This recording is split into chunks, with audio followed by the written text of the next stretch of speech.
and it's an effect that was explicitly sought by the court. So here we are, this is Chief Justice Lorenzetti speaking.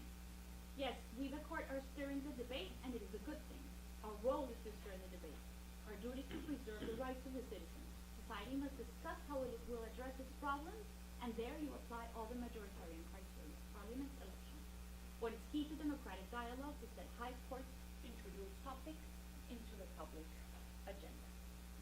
So it generates information, generates visibility, and also the setup of collaborative oversight arena generates political pressures. So these are pictures from some of the public hearings held in Buenos Aires. In this sense, 2010 marked a turning point in the process when the sidekick judge fined the chief of the environmental agency for non-compliance.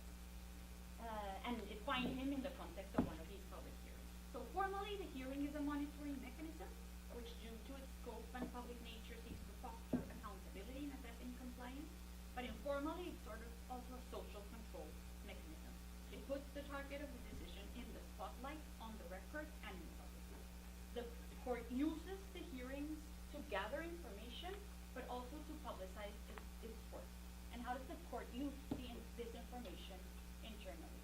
It was fascinating for me to talk to the Supreme Court clerk about how this information was used to tweak monitoring and to increase their technical capabilities. Because you can imagine that the court doesn't really know much or anything at all about environmental issues. So, the follow-up commission is like the eyes and ears that reach where the court cannot. The follow-up commission made really important contributions to this monitoring process in terms of providing information, particularly in sensitive topics like housing, trash, and public health. Decrypting the information we receive can sometimes be extremely hard. So the court uses the information from external agents to monitor, to increase its technical capabilities.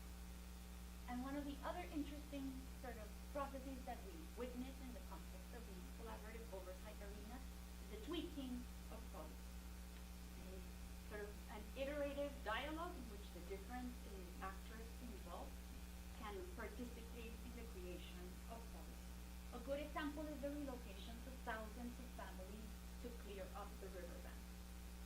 These were efforts geared at two sort of efforts: to clear up the riverbanks, but also because many of these location families were having environmental problems due to proximity with industrial plants, etc. And in essence, the relocations were poorly executed. Families saw themselves being kicked out without proper notice, or being moved into apartments that didn't even have basic services. And this relocation process pitted the mayor of Buenos Aires, four municipal governments, the provincial government, and the national government against these inhabitants. And what we see here is that the legal constituencies played a crucial role in bridging the gap between the inhabitants, the government, and the court in the deployment of this policy, and how this policy was changed and updated in the context of monitoring. So the first relocations happened in January of 2011. And quickly after that, the inhabitants sort of contacted these NGOs and rights advocacy organizations to try to get the attention of the court for what was happening. We see a month after that, the sidekick judge signaling issues with the relocation, and continued efforts at mobilization that sort of culminate in November 2012, when in the public hearing, the follow-up commission brings up problems with the relocation before the court, and the inhabitants protest at the hearing. So these are pictures of the 2012 public hearing that I attended, where we see many of the inhabitants sort of supporting the intervention of the follow-up commission. A month after that, the court issues new directives for relocation, stops the relocations as they were being executed, and issues new directives that forces the government and the municipal government to take into account the needs and the requests of the inhabitants. What is interesting is sort of the role that the sustained legal and social mobilization by the legal constituency made possible in terms of the process of updating the policy, and how it was updated with their influences as a result of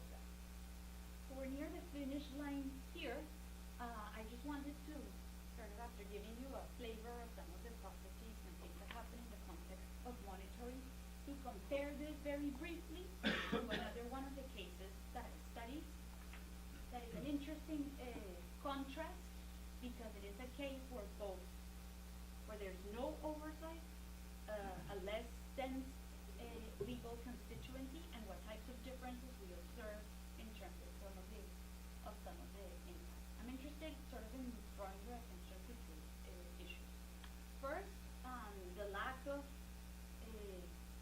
ideational effects, particularly in terms of understanding of rights, that seem so crucial in the Riachuelo process and that are completely absent in the cases where we don't see the synergy processes that are made possible by this collaborative oversight. So the discussion of understanding of rights and how this can pass on to sort of key actors. And an outcome that is medium, but that is not, because there are a lot of resources in terms of providing. This is a case that deals with the right to food and health of an indigenous population in the north of Argentina. So we see the deployment of resources to provide sort of short-term solutions in terms of food and health, but that are not sustainable in the long run. So I'm happy to sort of talk about this at length in the Q&A, but I just wanted to give you a flavor of what it looks like, the comparison of these cases. And finally, so some conclusions. So we see higher impact when courts set up monitoring mechanisms and civil society organizations can engage with this. I'm interested in understanding these processes from a perspective of the court, not as the sole agent of change, but rather as a focal point that allows for the convergence of different actors and the activation of actors in larger processes of change. More broadly, it's interesting to think about the new role of courts and the new tools that courts are deploying and thinking about in developing democracy. So the literature has been US-centric for a long time, and we assume that courts have a fixed set of areas of concern and a fixed set of capabilities. When in reality, courts in many of these other places have been entrusted with new areas of concern because something works, and they are developing capabilities in cooperation with civil society and with government to handle their new responsibilities. So perhaps we need to think about courts beyond this idea of they don't have either the first or the sword, and think about courts in these cases as bringing together the first, the sword, and the sovereign, the people, to handle this very complex topic. So courts act more as facilitators, sort of catalysts for change, without necessarily assuming that they have all the answers. They don't display politics, they don't display elected policymakers, they are creating new political spaces devoted to special problems.